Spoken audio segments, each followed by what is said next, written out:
Clarity వస్తుంది.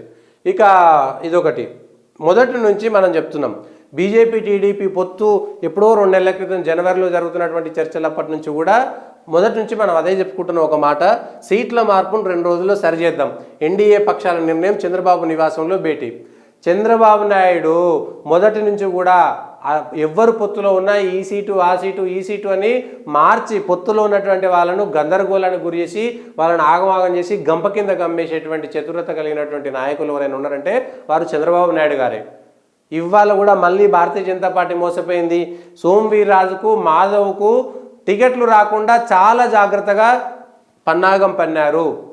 భారతీయ జనతా పార్టీకి ఆంధ్రప్రదేశ్కి కానీ జాతీయ నాయకత్వానికి ఏం భవిష్యత్తు మీద ఆశ ఉందో ఇంకే ఉన్నదో తెలియదు. కానీ ఆంధ్రప్రదేశ్లో చంద్రబాబు నాయుడుతో పొత్తు ద్వారా వచ్చేటువంటి 2 ఎమ్మెల్యే సీట్లు 2 ఎంపీ సీట్ల ద్వారా వచ్చేది లేకపోగా ఇంకా అధపాతాళానికి నెట్టబడిపోయింది భారతీయ జనతా పార్టీ.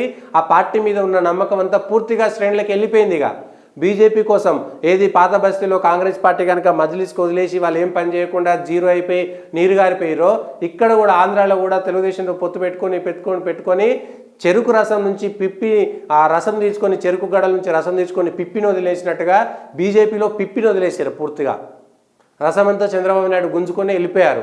ఏది ఏనుగు గనుక వెలగ పండు తింటే బయట పొట్టు తెలియకుండా లోపల గుజ్జును తినేస్తుందో అట్లా తినేసారు చంద్రబాబు నాయుడు. ఈ అంశాలను చాలా కష్టంగా ఉండిలో ఉండేటువంటి అభ్యర్థిని మారుస్తారట. రఘురామరాజుకు టికెట్ ఇవ్వడం కోసం అక్కడ బీజేపీ కోసం మొదటి నుంచి పనిచేసినటువంటి శ్రీనివాసవరం అనేటువంటి వ్యక్తిని మార్చేస్తారట. ఏది నరసాపురం లోక్సభ నుంచి. అంటే మొదటి నుంచి కూడా మనం హెచ్చరిస్తూనే ఉన్నాం, మనం చెప్తూనే ఉన్నాం, చంద్రబాబు నాయుడు ఇదే చేస్తాడు. ప్లస్ అనపర్తిలో బీజేపీకి సంబంధించినటువంటి ఒక మాజీ సైనికుడు బీజేపీ అభ్యర్థి ఉంటే ఆయనను మార్చేటువంటి ప్రయత్నం చేస్తున్నారు. టికెట్లు ఇచ్చేటప్పుడే ముందుగానే చేసుకోవచ్చు కదా, మస్తు టైం ఉండింది కదా. ఆ రోజే ఎందుకు చేయలేకపోయారు? బీజేపీకి తంబలేపల్లె కేటాయిస్తారట. అనపర్తిని టీడీపీకి ఇచ్చి తంబలేపల్లిలో బీజేపీకి కేటాయిస్తారు. ఢిల్లీలో పెద్దలతో మాట్లాడి 2 రోజుల్లో సీట్ల సర్దుబాటును మెల్లగా, అంటే ముందేమో జాతీయ స్థాయిలో ఉండేటువంటి వాళ్ళందరితో మాట్లాడి ఓకే అనిపించుకున్న తర్వాత మళ్ళా సేమ్ ఇదే పని చేశారు. చంద్రబాబు నాయుడును ముఖ్యమంత్రి చేయడం కోసం పవన్ కళ్యాణ్ త్యాగం చేసినంటే పవన్ కళ్యాణ్ అనేటువంటి వెర్రి రాజకీయం తప్ప ఇంకొకటి లేదు. ఆయనకు చంద్రబాబు నాయుడు ముఖ్యమంత్రి అయినా వచ్చేది లేదు, జగన్ ముఖ్యమంత్రి అయినా పోయేదేం లేదు. చంద్రబాబు నాయుడు ముఖ్యమంత్రి చేయడం కోసం పవన్ కళ్యాణ్ పార్టీ పెట్టుకునేటువంటి దౌర్భాగ్యపు రాజకీయం ఏంటో నాకు అర్థం కాలేదు.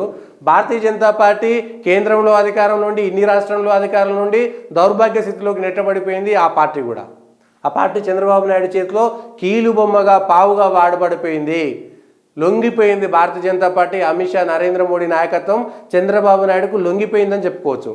వాళ్ళు గొప్ప నాయకులను చెప్పడానికి ఏమాత్రం కూడా అసలు అర్థమే కావట్లేదు. సో ఇది కూడా ఈ శ్రీనివాస వర్మ ఉండి స్థానం కేటాయిస్తారట, మళ్ళీ నరసాపురంలో రఘురామరాజును తీసుకొస్తారట. సో ఈ అన్ని అంశాలు కూడా మరి భారతీయ జనతా పార్టీకి సంబంధించినటువంటి అసహాయత నిస్సహాయత, లేదంటే ఆయన పవన్ కళ్యాణ్ చేసినటువంటి రాజకీయ ఎత్తుగడలు, ఎత్తు లేదు లోతు లేదు ఏమీ లేదు.